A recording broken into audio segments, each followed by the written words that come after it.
Do you know the number of households now categorized as poor has increased from 25,000 up to 400,000 since 2016 until now? Hi, I'm Akmal Azzim Kamarudin with the metric number 194930, and today for my vlog I will be talking about urban poverty.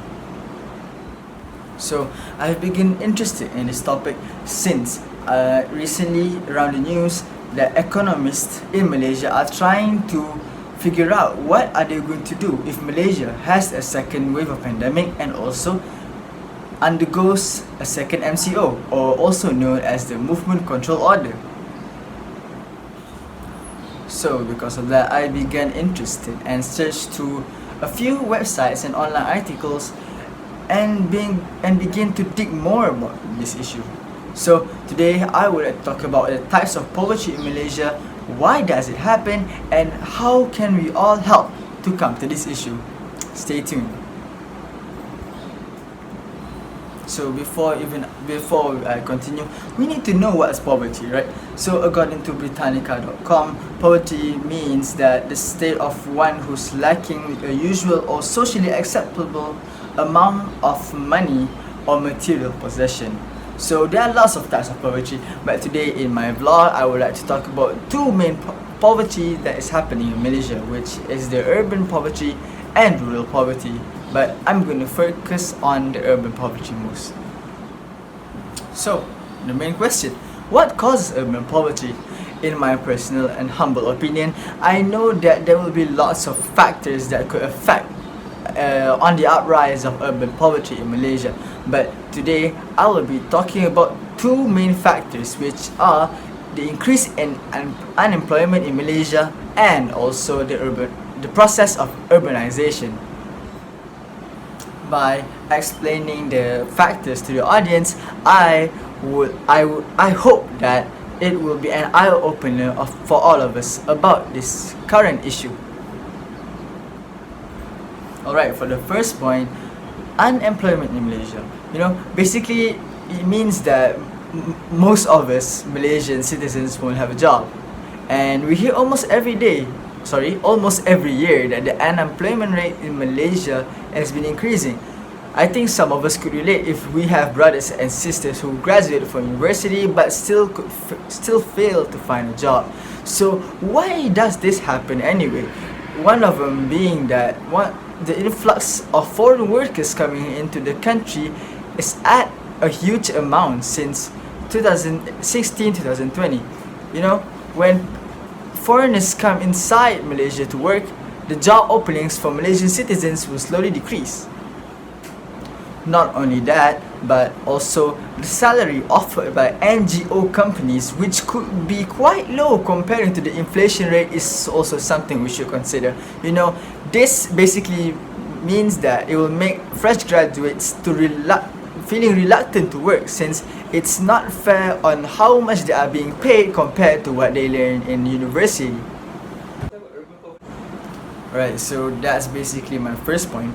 Why does the urban poverty happen? Now moving on to my second point of this vlog, which is urbanization.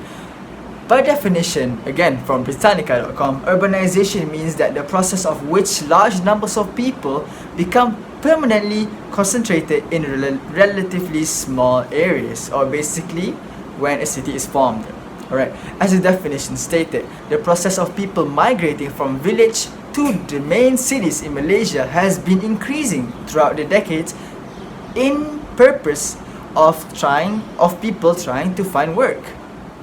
The process of migrating into a city is also a huge factor on poverty because of the basic needs and the competition among humans on we need to survive. With the salary of citizens mostly underpaid, and also the massive movement of citizens into the city looking for jobs, this is basically a recipe for survival because the competition to gain basic needs increases. So it actually is the natural phenomenon and follows the laws of supply and demand. Now we have learned and know the factors that can lead to urban poverty. How can we overcome this problem? There are a few steps that could be taken for us to minimize the risk of being included in the group of urban poverty. And the 2 steps that I would like to share to you today is, firstly, we should acquire financial literacy, and also we need to find a side hustle. So for the first point is acquire financial literacy. What does this actually mean?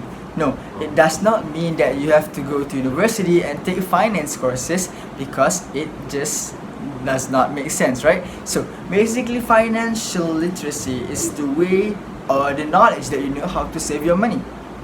Tracking your expenses and preparing a budget are 2 most important things, or basic things, of acquiring financial literacy. It is as simple as that. Alright, the second point is that we need to find a side hustle. You know, having a side hustle is a very common way how to increase our income ever so slightly. You know, the most popular way of finding a side hustle is turning your hobby into a side hustle. You know, the feeling of doing extra work without feeling the burden is something that we love. And for example, if you love to bake, maybe your side hustle can be selling cakes and cookies. You can do your hobby, and also at the same time you can increase your income. And according to a website called moneygrowth.com, a very popular way of increasing your side income is by dropshipping. You know, dropshipping is relatively very easy. It is because that you, as a dropshipper, would not take much capital at all to start, and the work is easy to do. Find customers for a supplier, and then the supplier will ship the products to them or services, and with that you get a commission. So it's actually a very easy way to increase your income too. So before I end my video, I hope you guys gain a lot of new knowledge with my simple sharing today. But before I end, I would like to recap my main points for the video. So we've known that the 2 main factors of urban poverty is the increase of unemployment rate and also urbanization. And how to overcome urban poverty, we could try to acquire financial literacy, and also we could find a side hustle. So before I end, I would like to leave you hanging with a question. Do you know how much you spent today? With that, I end my vlog. Assalamualaikum warahmatullahi wabarakatuh.